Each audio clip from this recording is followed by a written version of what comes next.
This is a homily for the 22nd Sunday in Ordinary Time. The Gospel for this Sunday comes from the Gospel of St. Matthew, chapter 16, verses 21 to 27. To download the text of this homily as a PDF file, go to sundayhomilies.au. We are with Jesus and his disciples in the region of Caesarea Philippi, a city on the northern frontier of the Jewish world. Dominating the landscape was the great limestone cliff with the grotto of Pan, the Greek god of nature and fertility. Around the grotto stood shrines and altars associated with pagan worship. In front of the grotto stood the magnificent temple built by Herod the Great in honour of Caesar Augustus, the emperor who was acclaimed throughout the Roman world as Son of God, Lord and Saviour. In a place where divine honours were given both to pagan gods and to the emperor, Jesus turns to his disciples and asks, "Who do you say I am?" It is not a question asked in a religious vacuum. Surrounded by competing claims about who is worthy of worship and allegiance, the disciples must decide where they stand. Peter's answer, "You are the Christ, the Son of the living God," is therefore much more than a personal statement of faith. It is a declaration that neither Pan nor Caesar is Lord. Jesus alone is the true King and the true Son of God. Jesus responds, "Blessed are you, Simon, son of Jonah, for flesh and blood has not revealed this to you, but my Father in heaven. So I now say to you, you are Peter, and on this rock I will build my church, and the gates of the underworld will never overpower it. I will give you the keys of the kingdom of heaven. Whatever you bind on earth will be bound in heaven. Whatever you loose on earth will be loosed in heaven." As we saw last Sunday, the key was the symbol of office for the royal steward, the officer second only to the King of Israel. In Isaiah chapter 22, the key is entrusted to Eliakim after Shebna, an arrogant and self-seeking official, is dismissed from office. So the keys entrusted to Peter are symbols of the authority that Jesus has entrusted to him. This brings us to an important turning point in Matthew's Gospel. Up to this point in the Gospel, the emphasis has been on Jesus' ministry in Galilee, preaching, teaching, healing, casting out unclean spirits, and revealing the kingdom of God. The question gradually emerges, who is this man? Here at Caesarea Philippi, we come to a major climax with Peter's profession. "You are the Christ, the Son of the living God." However, as we will soon see, Peter does not yet understand what kind of Messiah Jesus is. Today's Gospel, as we find it in the lectionary, begins with the words, "Jesus began to make it clear to his disciples that he was destined to go to Jerusalem." The lectionary has omitted the words that immediately preceded that, in Greek, apotote, or in English, from that time. That phrase, apotote, from that time, is one of Matthew's structural markers. He first uses it in chapter 4, verse 17, to mark the beginning of the public ministry. From that time, Jesus began to preach. In chapter 16, verse 21, he uses it to mark the beginning of Jesus' journey toward the cross. From then onwards, Jesus began to show his disciples that he must go to Jerusalem and suffer grievously, So it may be helpful to distinguish between two things. The theological journey to Jerusalem begins in today's Gospel, when Jesus first announces that he must suffer and die there. The geographical journey to Jerusalem unfolds gradually through chapters 19 and 20. Peter has answered the question, who is Jesus? He is the Christ, the Son of the living God. But another question now takes centre stage. What kind of Messiah is he? And what does it mean to follow him? The remainder of Matthew's Gospel will answer that question. From this point onward, the shadow of Jerusalem and the cross lies across the narrative. In today's Gospel, Jesus tells his disciples that he is going up to Jerusalem, and there he must suffer many things, be killed, and rise again. In fact, we have 3 prophecies of the Passion in Matthew's Gospel, the first of which we have heard in today's Gospel. The second prophecy of the Passion occurs in the following chapter, and the third prophecy of the Passion follows in chapter 20, verses 17 to 19. How do the disciples react to these prophecies? In today's Gospel, the words of Peter in the Greek text are "Hileos soi Kyrie," which means something like, "Mercy on you, Lord."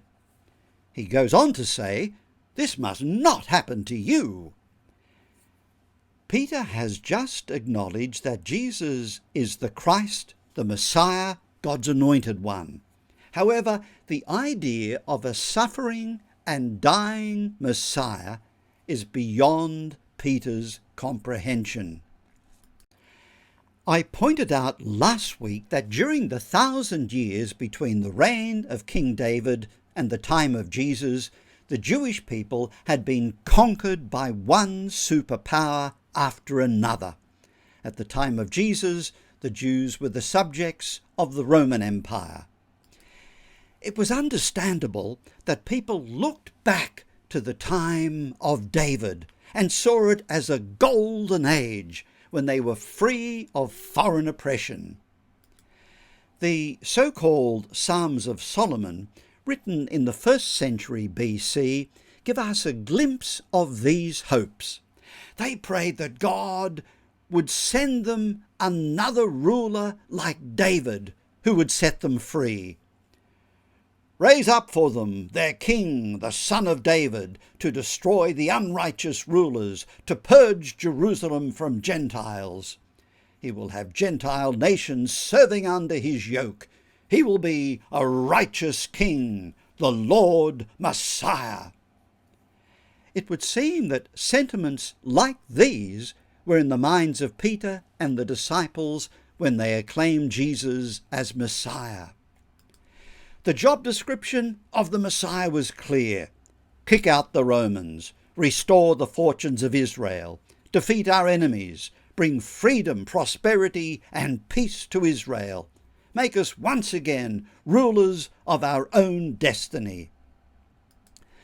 Tom Wright says that the disciples were so convinced that Jesus must be heading for a great political and military triumph that they simply could not hear what he was saying.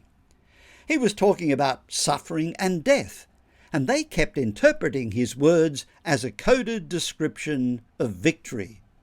As Wright puts it, he is talking about dying a horrible death, and they seem to think it's just picture language for the great victory he's going to win.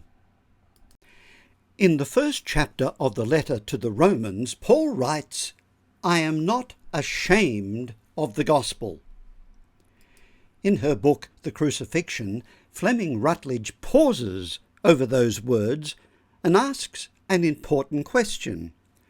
Why should Paul be ashamed? Why would it be necessary to issue this disclaimer? Yet, Paul seems to assume that his readers know exactly what he means. Writing to the Corinthians, however, he leaves no room for misunderstanding. There he explains that the problem lies in the manner of Jesus' death. Crucifixion was not simply a painful form of execution, it was deliberately humiliating. It was intended to shame its victims and all who were associated with them.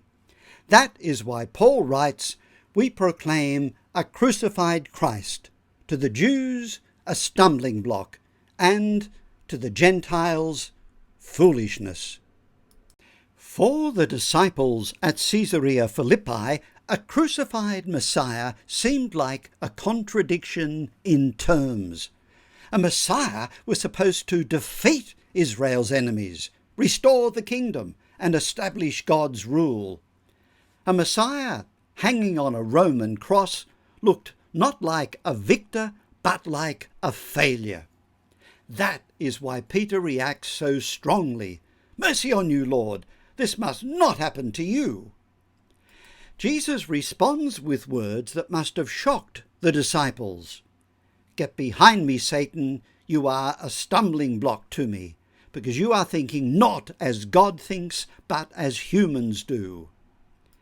The Hebrew word Satan means an adversary or opponent. Jesus is not saying that Peter is literally the devil. He is saying that Peter is opposing God's plan. The irony is striking.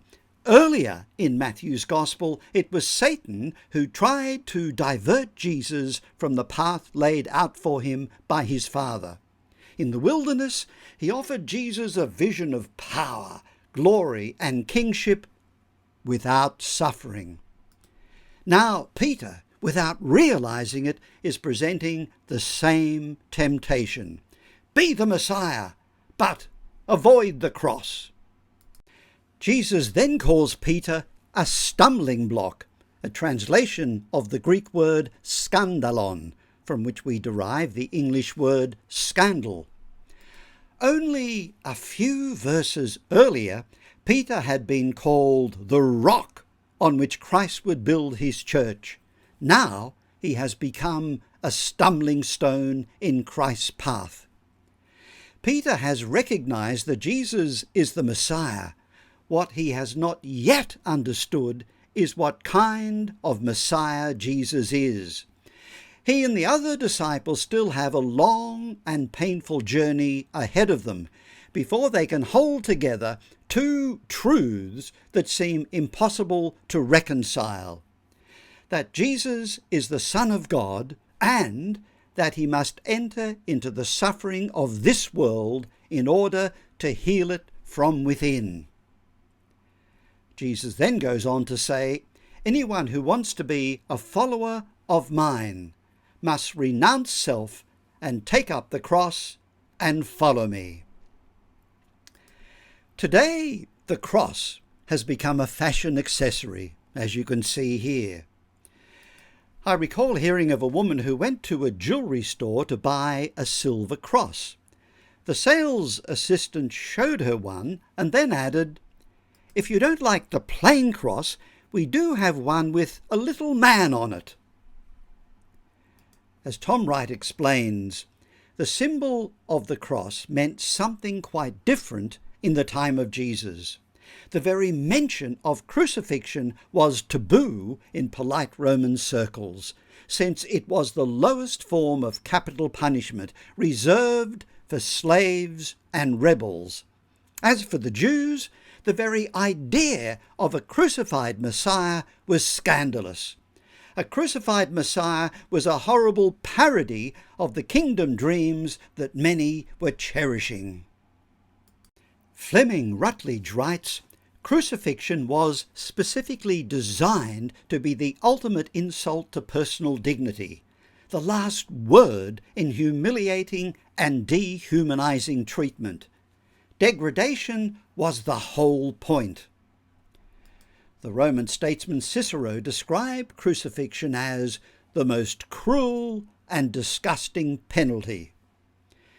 It was not merely a way of killing people, it was a way of humiliating them, stripping them of every shred of dignity before death.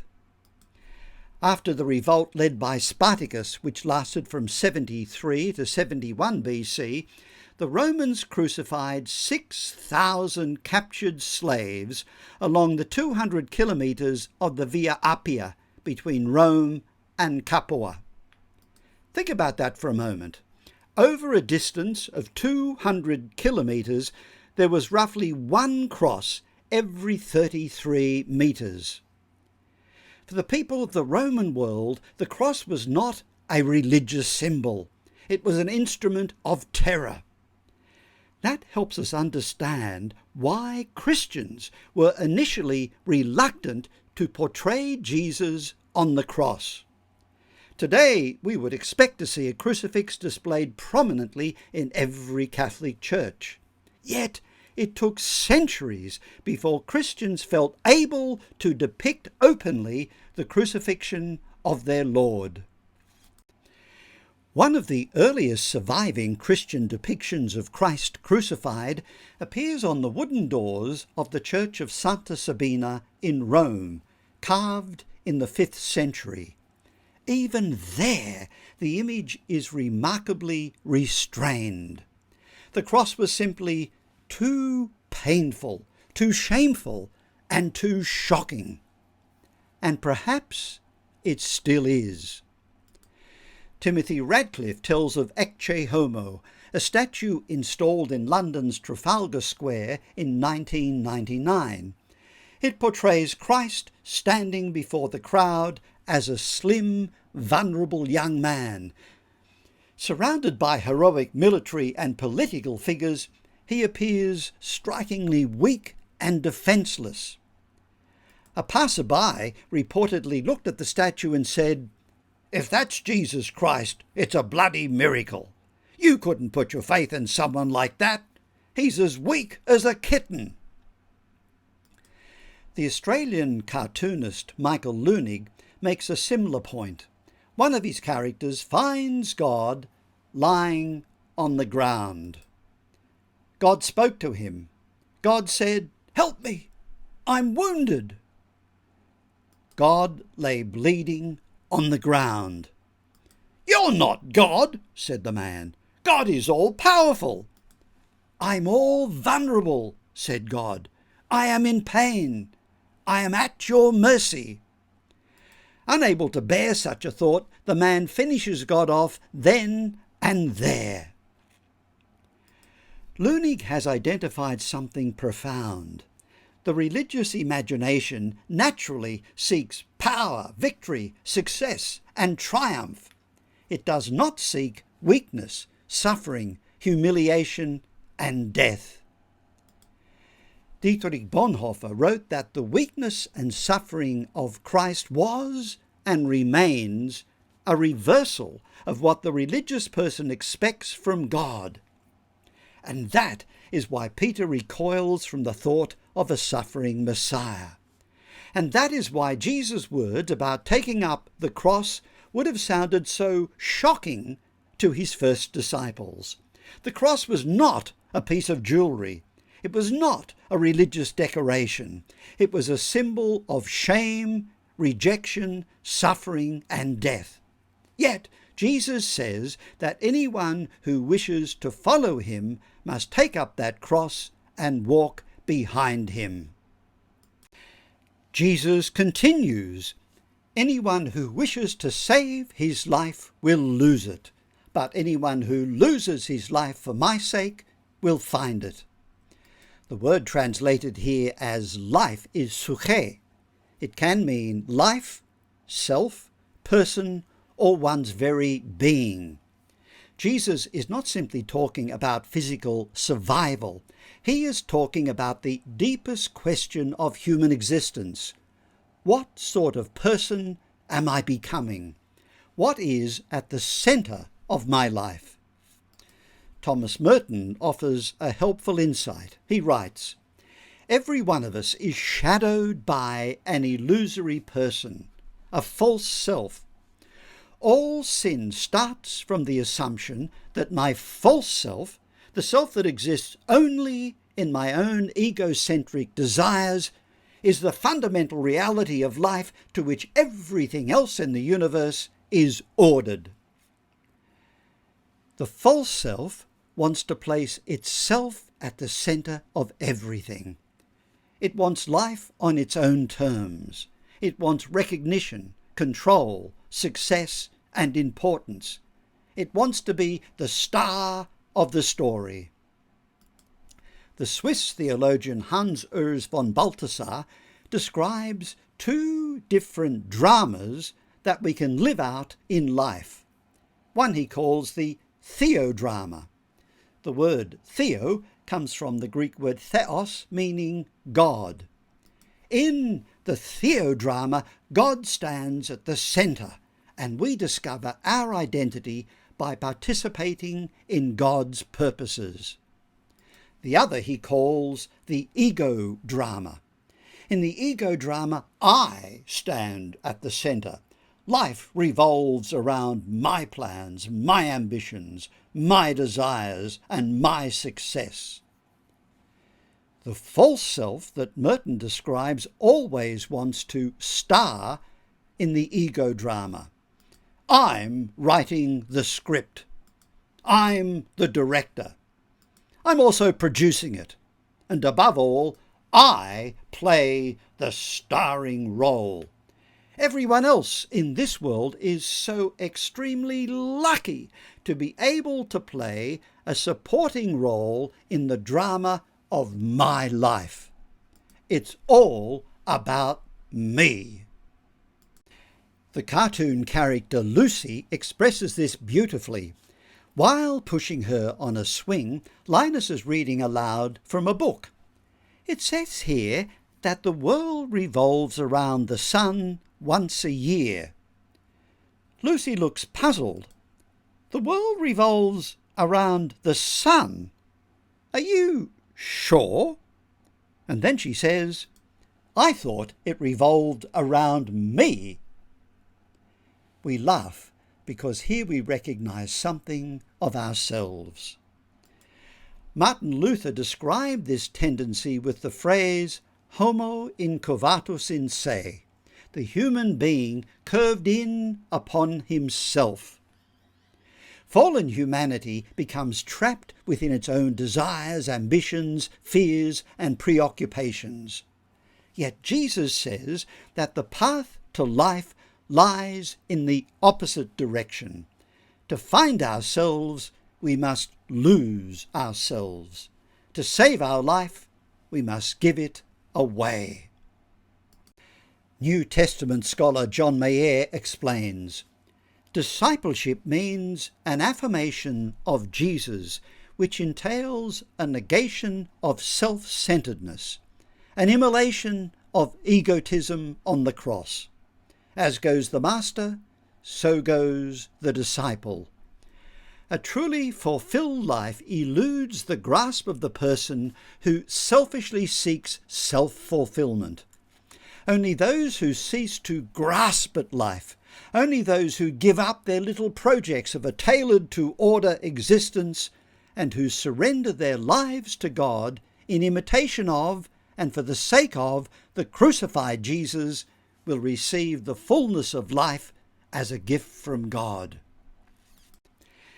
When the 25-year restoration of Westminster Abbey was completed in 1995, there remained a row of 10 niches above the great west door that had stood empty for 500 years.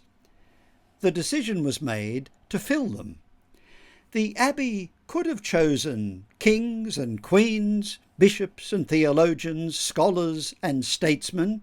Instead, it chose 10 20th century martyrs.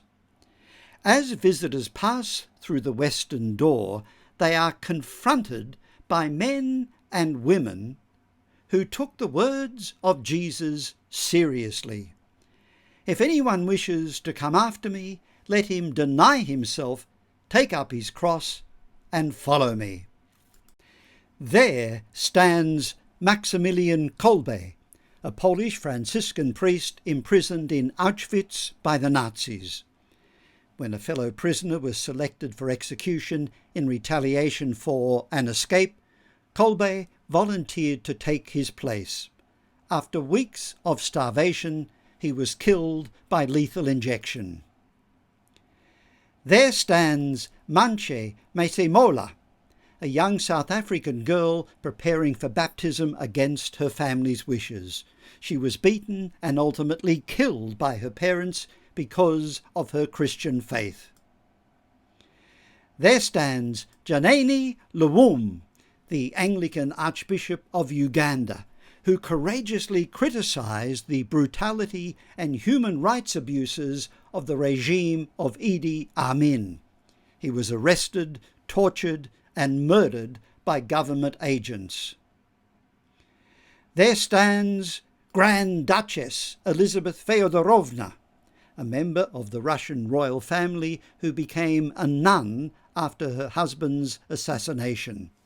During the Russian Revolution, she was arrested by the Bolsheviks and thrown into a mine shaft, where she died praying for her executioners. There stands Martin Luther King Jr., a Baptist minister and leader of the American Civil Rights Movement. He had grounded his campaign for racial equality in the gospel and preached non-violence and justice. He was assassinated in Memphis, Tennessee. There stands Oscar Romero, the Archbishop of San Salvador, who became a fearless defender of the poor and a critic of political violence and repression. He was shot dead while celebrating Mass in a hospital chapel. There stands Dietrich Bonhoeffer, a Lutheran pastor and theologian who opposed Nazi ideology and participated in resistance activities against Hitler. He was arrested and eventually hanged in Flossenburg concentration camp just weeks before the end of the war. There stands Esther John, who was born into a Muslim family in what became Pakistan. She converted to Christianity and devoted herself to evangelization. She was murdered because of her Christian witness. There stands Lucien Tapiedi, a Christian teacher and missionary assistant in Papua New Guinea during the Second World War. He was killed by occupying Japanese forces after refusing to abandon the missionaries with whom he worked. There stands Wang Zhuming, a Protestant pastor and church leader in China. During the Cultural Revolution, he was publicly denounced, imprisoned, and executed because of his Christian ministry and refusal to renounce his faith. They came from different nations. They belonged to different Christian traditions. They lived different lives, yet they all bore witness to the same truth. The 20th century witnessed the deaths of millions of Christians under Nazi, communist, and other persecuting regimes, leading some historians to describe it as the greatest century of Christian martyrdom since the early church. These disciples of Jesus remind us that the age of the martyrs did not end with Stephen. It did not end with the persecutions of ancient Rome. It continued into the modern world. The call of Jesus remains the same. The world encourages us to make ourselves the centre of the story, to seek fulfilment through success, recognition, and self-advancement. Jesus points us in a very different direction. He calls us to take up our cross, to follow him in the way of self-giving love, and to entrust our lives to God rather than cling to them. Paradoxically, it is only by letting go of ourselves that we discover our true selves. The way of the cross is not a path away from life. It is the path that leads to life in all its fullness. For the Christian, the great question is not, how can I make myself the centre of the story, but how can I take my place in God's story? For whoever wishes to save his life will lose it, but whoever loses his life for Christ's sake will find it.